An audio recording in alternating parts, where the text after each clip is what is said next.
Salut mon frérot, j'espère que tu vas bien. Je voulais te montrer rapide mon petit BMX Mongoose pour les Mongols.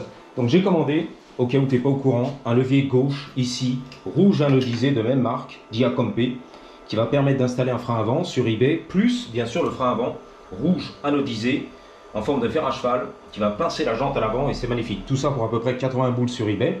Ensuite j'ai commandé sur Amazon une selle en plastique black et un câble black à l'avant pour le frein avant. That's it. J'ai dépensé 120 boules à tout casser.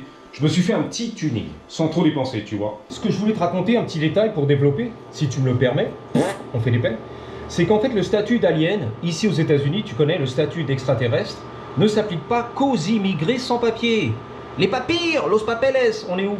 Ça s'applique aussi aux aliens, les étrangers de passage ici, avec les papiers. On va t'expliquer. Stay tuned les gars. Donc en fait, tu as à peu près 3 statuts. On va commencer par le pire des pires, on va dire. Tant pis pour lui, excuse-moi, sorry boss. Donc l'immigré sans papier, c'est-à-dire qu'il réside ici, bien caché, dans la cave, comme t'as dit. Il fait son, tu vois, son travail au noir. Il est là avec son marteau. Chut, chut, chut.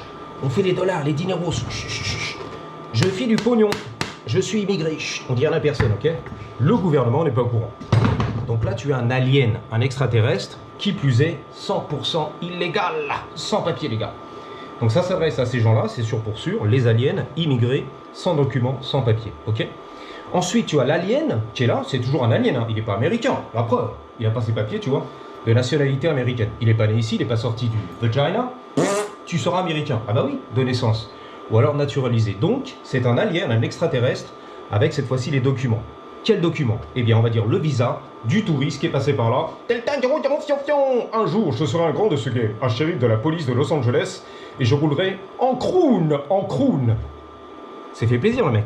Visa de 3 mois, 6 mois, il est là, il tourne en rond comme un touriste, et il vit la life, ok? Donc c'est un résident, ici des États-Unis, un alien, qui n'est pas américain, qui tourne en rond avec son visa de touriste. Mais il est légal, mais c'est un alien, légal, tu l'as compris? Donc statut de touriste, statut d'étudiant, le mec il est venu étudier une année ici. Je vais à la Sorbonne de Paris, non, je vais carrément à UCLA. Étudier pendant 1 an, ou 2 ans, ou 3 ans. Et j'aurai comme ça un visa renouvelable tous les ans. Je suis un résident, étudiant, alien, extraterrestre, qui n'est pas américain. Ok. Ensuite, tu as le 3e statut du mec qui est là sous la green card. Il est arrivé à la nage de Cuba, tu vois la bouée, tac, tac, tac. En Floride, il s'est marié avec une latina, américaine, bien sûr, qui a les papiers. Et pastèque. Même pas de gamin, il s'est marié, bon, carte verte, demande de carte verte, je suis là, je suis résident, alien toujours, un alien, un extraterrestre, sous la carte verte, qui dure 3, 4, 5 ans, qui lui permet de travailler, légalement. Donc encore un alien légal, documenté, mais qui n'est pas américain, un citoyen, tu l'as compris? Donc voici les statuts, donc sous ces 3 statuts, tu fais partie des aliens, des extraterrestres.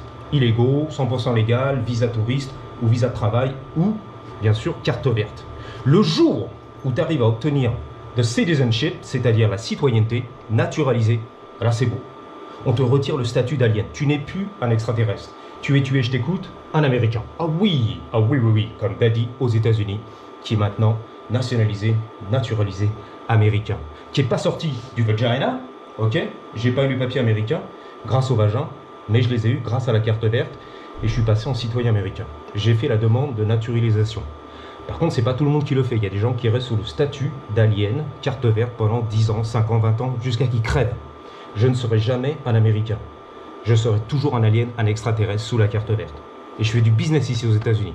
Je réside légalement en tant qu'alien, carte verte. You got it? You got it. Let's go. Alors, ce qui est intéressant, je me rappelle quand moi, j'ai fait mes débuts ici aux États-Unis, tu vois. Donc, j'ai eu la carte verte. Au début, bien sûr, j'étais un alien immigré sans papier. 100% illégal, c'est la finale, qui rasait les murs, tu vois. Merde. La police, merde. Vivons cachés, vivons heureux. Merde, tu vois. Bon là, c'est un poteau, c'est pas évident. Donc je rasais les murs, comme tout le monde, les immigrés sans papier. Et donc, une fois que je me suis casé, marié, bien sûr, légalement parlant, à Vegas, eh bien, j'ai fait la demande de carte verte, voilà, green card. Alors l'avantage de ça, c'est que ça te donne un droit de travail. En gros, un numéro de sécu, je crois, je suis pas sûr, mais je crois que c'est green card. Numéro de sécu, je me rappelle plus, si ça vient avec ou après. Et donc, grâce à ça, tu peux travailler légalement aux États-Unis. Donc moi aussi, j'étais, à l'époque, un alien immigré sans papier, et je suis passé, grâce à la carte verte, en alien légal. C'est la finale. Avec papier, tu vois, document. Donc j'étais là, résident, carte verte, alien, ok, extraterrestre. Et donc je pouvais travailler légalement, faire du pognon et payer mes impôts au gouvernement de l'État de Californie et du fédéral. Donc voilà par rapport à ça. Donc quoi d'autre? Les visas, bah tu l'as compris, le visa par exemple d'entrepreneur. Eh bien si tu veux, tu fais une demande je pense là-bas à Paris, si tu es Parigo tête de veau, tu vas à l'ambassade etc. Tu remplis le papier ou sur le net. Et donc je connais pas tous les détails mais je pense qu'il faut montrer patte blanche et montrer que tu as du capital déjà, de l'argent, des sous-sous, c'est toujours une histoire de sous-sous. Et donc tu pourras obtenir un visa d'entrepreneur qui te permet de venir ici, ouvrir par exemple un atelier réparation mobilette, on se la pète. Et donc tu pourras aussi, il faudra d'ailleurs, c'est presque obligatoire, embaucher un Américain. Montrer que tu crées du travail ici et que c'est pas pour la famille. Les frérots, les refs, viens chez moi, j'habite à Los Angeles, je vais te donner du boulot, tu vois. Ah bah non. Justement, si on t'autorise à ouvrir une entreprise ici, on te fait un visa spécial, c'est la finale d'entrepreneur, c'est pour créer de l'emploi pour les Américains. Bienvenue, merci d'injecter du pognon et de créer de l'emploi, tu vois. Donc minimum, il faut montrer ici au gouvernement que tu as un employé américain, un vrai de vrai. Et pas un Pedro sans papier, tu vois, ou un Français là, qui est là, illégal. Un alien! Voilà, donc c'est pas mal, mais t'es limité quand même, parce que déjà, faut faire tourner les affaires. Que toi, avec ton visa d'entrepreneur, il va falloir le renouveler, je crois que c'est tous les 2 ans. Avant, c'était mieux, c'était tous les 5 ans. Tu pouvais voir venir, tu vois, maintenant, c'est tous les 2 ans. Et je sais pas ce qu'ils demandent, mais tu te présentes au rendez-vous. Donc, salut, ça tourne, les affaires, t'es là ou t'es fauché, ça y est, c'est la faillite, ou t'as toujours un Américain embauché sous contrat. Ouais, j'ai la preuve, il est là, ok, on lui fait un chèque tous les mois. Super, tout va bien, ok. Ça tourne, les affaires, et t'embauches des Américains, tout va bien. On te renouvelle, tac, tac, ton visa pour 2 ans. D'entrepreneur, ok, de réparateur mobilette. Et le problème avec ça aussi, c'est que je crois que tu ne peux travailler que dans ton atelier. C'est-à-dire que ton visa t'autorise à bosser ici sur le territoire américain que dans ton atelier mobilette. Ah bah oui, tu t'as ouvert grâce au visa d'entrepreneur. Tu n'as pas le droit d'aller bosser à Aldi, à Burger King, au McDo, McDonald's, etc. Ah bah non, c'est interdit. Tu ne peux que travailler avec ton statut visa d'entrepreneur dans ton entreprise, ok? En tant que patron, réparateur, ce que tu veux, salarié, ok? That's it. Donc ça, c'est un peu fatigant. Mais bon, au moins, tu as l'opportunité de faire ta life ici en Californie et réparer la mobilette ou la voiture ou ce que tu veux. Faire de l'import-export, tout ce que tu veux. Femme de ménage, frérot. J'ouvre mon business de femme de ménage ici à Los Angeles avec mon visa d'entrepreneur. J'ai ouvert mon entreprise, j'embauche une dizaine d'Américaines, voilà, qui font le ménage dans les hôtels et tout, etc. Je fais tourner les affaires, ok? Avec mon visa d'entrepreneur. Voilà, anyway, on y va les gars, ouais, c'est parti. J'arrête pas de marcher dans les crottes de chiens, c'est dégueulasse les mecs. C'est stressant et tout, c'est abusé quoi. Il y a des gros porcs partout en fait. Hein. Je trouve qu'ici ils sont quand même plus disciplinés, avec le petit sac pour la croque-crotte du chien, tu vois, qu'on balançait dans la poubelle. Mais bon, dans les quartiers où, voilà, c'est un peu sale, tu vois, les gens ils s'en balèquent, regarde les clochards, le machin. Pas de respect, tu vois. Pour ton propre quartier, c'est ça qui est marrant. Hein. Je ne respecte même pas mon propre quartier, pardon. Le tchoukel, la croque-crotte, on lui fait faire caca et on s'arrache quoi, tu vois. Un peu comme à Paname, moi, dans les années 90, je me rappelle, où c'était dégueulasse là-bas. Je sais pas si ça a changé, mais c'était dégueulasse. C'est-à-dire que je rentrais presque tous les jours avec de la merde de chien sous les bottines, ok, les chaussures, les baskets, les semelles. C'était fatigant en fait. Garantie, une fois sur 2, hein, tu rentres à la maison, merde, ça pue la merde. I know. On y va, bang, allez hop. Embarqué, c'est pesé, vamonos. Donc on est sur l'avenue Fontaine, Fountain Avenue. Voilà, c'est beau. Qui traverse d'ouest en est. Elle est un petit peu West Hollywood, jusqu'à presque downtown, en passant par Silver Lake. Los Feliz, tranquille, c'est la famille. Tranquille. Vénère lui. Il a fait peur au mec avec la canne et tout. Pourquoi il est vénère? Voilà, ça va se battre. Il va y avoir une baston en direct live de grabataire de l'UFC. Allez, je vais te niquer, hein. Regarde, avec canne et tout. Reste tranquille, hein. Peut-être un coup de tête, tu vois. Tu l'as entendu, mec, quand même. Zorma la choumé, je vais te niquer ta race. On m'a fait un sourire, le daron, tu vois. Une vieille mexicaine et tout. Là aussi, les beaux darons. Ouais, beau gosse. Dans ma lunette, il a kiffé le monkey bike. Voilà le tchouquet de la croque-crotte. Va-t-il ramasser la croque-crotte? I don't know. We'll see. Il arrive, putain, il a envie de me mettre un coup de tête. Oh, yeah. Oh, thank you. Appreciate you. Il était un peu, comment on appelle ça, ironique. Et tu sais que tu peux rouler sur la route. Hein. C'est juste ici, là, à gauche. Je l'ai senti, il est arrivé vénère. Tu sais, il marchait. Il a raison. On sent qu'il y a des mecs relax et des mecs qui sont prêts pour la confrontation. Ils ont besoin de relâcher la pression, tu vois. Donne-moi une raison de te mettre un coup de tête, frérot. Et après, il regrette. Qu'est-ce que j'ai fait, merde. Ah bah oui, c'est pris une mandale et tout. Il est par terre, il saigne et tout. Oh merde. Mais bon, ça fait du bien. Au moins, j'ai relâché ce que j'avais sur le cœur, les épaules, sur le dos, j'en peux plus. Je suis stressé, les gars. Ils cherchent un peu le conflit, tu vois. Il y a des gens qui sont comme ça, dans le conflit avec le tchoukel. Lui, il est relax, tu vois, ça, regarde. Ça bat les couilles. Regarde, la petite moustache et tout. Voilà, beau gosse, le marais, tu vois, il est bien. On sentait tendu, le mec. On sentait la grosse tension, tu vois. Je vais me relâcher sur un kéké en monkey bike. Ou un skater, ou je sais pas quoi. Ou un blaireau en BMX. Mongoose du Mongols. Exactement. Je vais tourner ici. On va voir, on va explorer sur un petit plaisir. Loin des voitures, ça fatigue un peu, ça me stresse, ça. C'est vraiment plus. Faut faire attention. Puis je t'ai dit, ils sont sans pitié ici. Hein. Je les comprends. Hein. Énervés, stressés du boulot, des embouteillages et tout. Pas le temps, tu vois. Un de rouge, je l'éclate. T'es sur mon passage, frère. Je t'éclate. Tu l'as mérité. Ah, putain, il y a tout ce qu'il faut. Canapé, couette, Ikea, le clic-clac à 4 pattes. Nickel. Vive la Coupe du Monde, on arrive, les gars. Yep.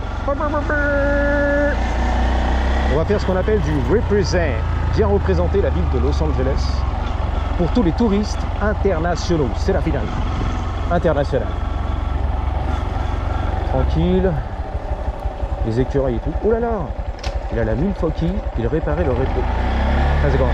Vous rigoler, les mecs, un petit couple. Vas-y. Là aussi, il a la dégaine, je le sens. Il sortait un gun de la poche. Non, c'était le téléphone. Ok. My bad. My bad. Excuse-moi, les trottoirs, c'est un peu, comment dire, un automatisme, parce que je peux vlogger, me concentrer, tu vois. Sans quoi, si je prends la route, même pas je parle en fait. Pour moi, peut-être à mon âge, j'en sais rien, tu vois. Ça devient trop dangereux en fait. Je peux pas me concentrer à la route, tu vois, à piloter, freiner, esquiver les chauffards et te parler, tu vois. J'arrive plus à faire les deux en fait. Là, tu vois, je suis relax. Ah, voilà. Lui, je le connais. Quand il est sous drogue, il est hyper vénère. Ça arrive, il gueule et tout. Un peu comme le français que j'avais rencontré à la préfecture. Mais sous mon ami, putain, tu fais chier la merde, hein. Tu vois. Il est relax. Tu vois, il a fait pisse. Là, il est relax. Mais des fois, il est sous la drogue, il est chaud patate. Je sais pas ce qu'il a pris, mais... tu sais, il se vénère. Suce mon ami, connard. Oh, relax. L'effet de la drogue et tout. Ça sent le béton tout frais, les gars. Waouh. J'étais pas prêt. Ah ouais, la dalle de béton et tout, c'est pas mal. The basement. Bon, on y va, les gars, sur la route. Il l'a dit, le mec, avec son chuquel. C'est par ici, la route, hein. The street, tu peux y aller, hein. Très ironique, sarcastique. Vénère. Oh là là, j'aperçois un slingshot. Magnifique. Tu vas kiffer au soleil. Attention, les gars, les amanteaux sont un peu tape-cul, faut les régler. Ah non. Wouh, beau gosse. On est sur Santa Monica Boulevard, le quartier des kékés. Let's go. Wouhou. Non, mais on va dire c'est un peu le quartier de la pauvreté ici. C'est pas le pognon, les gars. Hein. Santa Monica, c'est long, hein. Ça va jusqu'à la plage et tout, où il y a les beaux gosses là-bas. The pier. Et du pognon, là, pas du tout. C'est l'inverse. The slingshot. Une belle gosse, ça. Elle a un mec. Non, c'est deux meufs. Ah, c'est des belles gosses. Dans les photos, TikTok. Non, c'est un grand-père, merde. C'est un vieux daron, putain, la vache. Who's your daddy? Elle a son daddy et tout. Regarde, c'est un daddy. C'est un gros daddy. Regarde, regarde. Un vieux daron. Un sugar daddy, voilà. Le daron qui donnait le miel et les bonbons. Le sucre. Tu connais l'expression quand même. Le sugar daddy. Le daron qui va s'occuper de la Jenny de 20 ans. Je te paie les factures, ma chérie. C'est moi qui ai loué, fais-toi plaisir. Je crois qu'elle veut m'éclater, je sais pas ce qu'elle fout, mais je sens qu'elle veut m'éclater en fait. Elle me sert sur le trottoir, elle s'en bat les couilles. Je pense qu'elle est un peu vénère, je sens. Hein. Je pense qu'elle veut jouer. Je sais pas pourquoi. Non, elle voit rien en fait. Elle voit que dalle. Elle a la main comme assez. Le soleil dans mes yeux, les gars. Elle veut pas que je filme le daron. Ah non, non. Non, bah tu vois, elle m'éclate encore, c'est bon, hein. Vas-y, hein. Éclate tout, les gars. Je crois qu'elle m'a pas vu. Les rétros, elle connaît pas en fait. Je crois qu'elle m'a vu, je sais pas, les gars. Bref, on est là. The Sugar Daddy, tu l'as vu. C'est un producteur de cinéma. UGC Pâté Gaumont et tout, il est là, c'est un petit plaisir. Elle est bien concentrée à la route en fait. Ça y est, elle m'a fait un sourire, finally. Elle voit rien la meuf, regarde. Nice. Elle voit que dalle et tout, c'est la finale. Slingshot, elle est pas toute jeune, hein. C'est peut-être sa fille, tu vois. Donc le daron 80, la gamine 60, siliconé, retouché, chirurgie esthétique, voilà, plastique. Voilà. La chirurgie de la face, exactement. Oh là là les gars, vous fatiguez, hein. On va se mettre là parce que j'ai carrément un sac de boxe. Waouh. T'es rentré chez eux et tout, c'est privé, je sais, je m'en fous. Il y a trop de voitures, j'en peux plus les gars. On peut pas naviguer, regarde, c'est compliqué et tout. Vlogger, naviguer. Anyway, je te dis à bientôt. Ready? 3, 2, 1.